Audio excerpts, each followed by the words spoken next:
سورة التغابن مدنية. بسم الله الرحمن الرحيم. يسبح لله ما في السماوات وما في الأرض، له الملك وله الحمد وهو على كل شيء قدير. هو الذي خلقكم فمنكم كافر ومنكم مؤمن، والله بما تعملون بصير.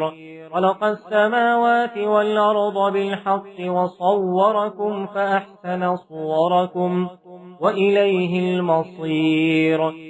يعلم ما في السماوات والأرض ويعلم ما تسرون وما تعلنون، والله عليم بذات الصدور.